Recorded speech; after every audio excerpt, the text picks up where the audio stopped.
के जहन में श्री राम के आगमन से पहले खुशी है, उत्साह है और ये कलाकार भी इसलिए खुश हैं कि श्री राम के आगमन से पहले उनके चरणों में अपने इस नृत्य को समर्पित कर रहे हैं। ये दूसरी झांकी है।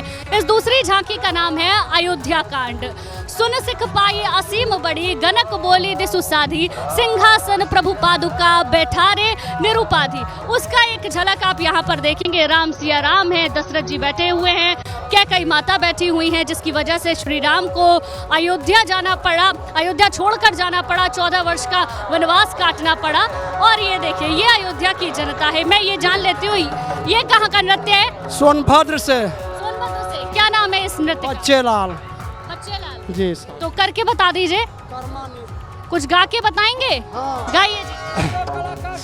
ये बाहिन घूमाला जे समा के वो रहो रामा राजे का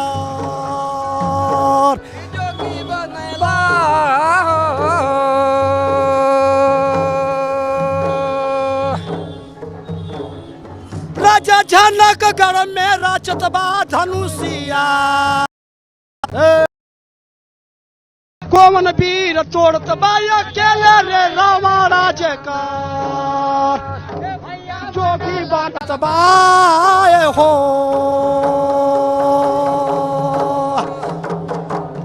तो देखिए, ये है एक अलग संस्कृति। अब चलते हैं अगली झांकी की तरफ। तीसरी झांकी क्या है वो मैं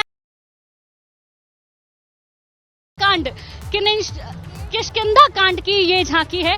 इसमें आप देख सकते हैं सबरी आपको नजर आएंगी। हमने बहुत सुना है स्नेहलता बेर शबरी के जैसे खिलाते नहीं। जब बात होती है श्री राम की भक्ति की तो उसको यहाँ पर उकेरा गया है।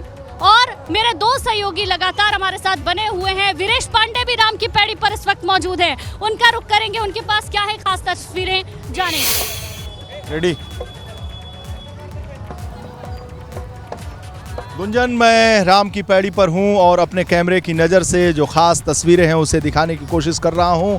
देखिए, यूं तो पूरे देश में दीपावली का पर्व मनाया जाता है। अयोध्या में जो संत कहते हैं कि इसका शास्त्रीय महत्व है, और शास्त्रीय महत्व इस लिहाज से है कि यहाँ के महंत लोग कहते हैं कि जहि दिन राम जन्म श्रुति गावहीं, तीरथ सकल तहाँ चली आवहीं। अर्थात जिस दिन भगवान राम का जन्म अयोध्या में हुआ उस दिन सारे तीर्थ अयोध्या में चले आते हैं। इसी प्रकार कहा जाता है कि अवधपुरी प्रभु आवत जानी, भई सकल शोभा के खानी। अर्थात भगवान राम ने जब रावण का वध कर लंका पर विजय प्राप्त की थी और वापस अयोध्या लौटे थे, उस समय अयोध्या में राम राज्य की स्थापना हुई थी। और उसी के बाद से ये दीपोत्सव का कार्यक्रम जिस तरीके से किया गया, 2017 में सरकार आने के बाद योगी आदित्यनाथ ने इस परंपरा का निर्वहन किया और सूबे के मुखिया के तौर पर जिस तरीके से इसे दिखाया जा सकता है, आगे बढ़ाया जा सकता है, उन्होंने इसे आगे बढ़ाने की कोशिश की और इसे विश्व पटल पर लेकर आने की कोशिश में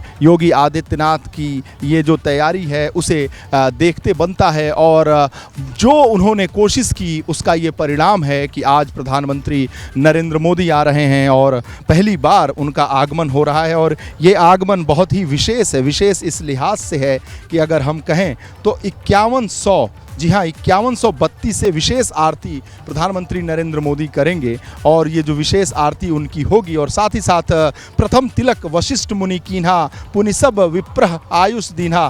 तो प्रथम तिलक वशिष्ठ मुनि कीन्हा मतलब रामचरितमानस के उत्तरकांड में इसका राज्याभिषेक का उल्लेख करते हुए गोस्वामी जी इस बात का उल्लेख करते हैं। और आज प्रथम तिलक आचार्य वशिष्ठ के तौर पर प्रधानमंत्री नरेंद्र मोदी करेंगे और राज्याभिषेक जब प्रधानमंत्री नरेंद्र मोदी करेंगे तो ये एक पहला अवसर होगा कि देश के प्रधानमंत्री नरेंद्र मोदी इस दीपोत्सव के कार्यक्रम में आ रहे हैं। और ऐसे में ये षष्ठम कह सकते हैं कि छठा दीपोत्सव है। 2017 से लगातार मुख्यमंत्री योगी आदित्यनाथ के कार्यकाल में इसका आयोजन भव्य दिव्य तरीके से होता आया रहा है। लेकिन आपको बताऊं कि 1 दर्जन से ज़्यादा जो राजदूत हैं, उच्चायुक्त हैं, वो भी यहाँ आएंगे और यहाँ की परंपरा को देखेंगे और साथ ही साथ यहाँ की दिव्यता भव्यता को देखेंगे। इस बार थोड़ा दीपोत्सव, हर बार मैं आता हूं और हर बार और इस बार में थोड़ा विशेष अंतर दर्शकों को ज़रूर बताऊंगा कि इस बार जो दीपोत्सव का कार्यक्रम है, प्रधानमंत्री के आने की वजह से, एसपीजी प्रोटेक्टिव होने की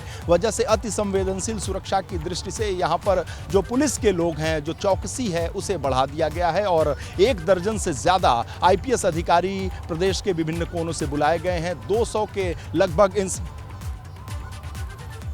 देखिए, आपने गुंजन ने पूछा कि क्या क्या विशेष चीज़ें हैं, तो विशेष चीज़ें यही हैं सुरक्षा की दृष्टि से। हमारे साथ अवधेश मिश्रा जो हमारे सहयोगी हैं, नोएडा से चलकर दीपोत्सव के इस कार्यक्रम में भाग लेने पहली बार आए हैं। अगर वो पहली बार आए हैं तो विशेष रूप से जब स्टूडियो में बैठकर वो अपनी बातों को रखते रहे हैं और ज़मीन पर, ग्राउंड ज़ीरो पर उतरकर जो वो चीज़ें देख रहे हैं उससे रूबरू कराएंगे दर्शकों को।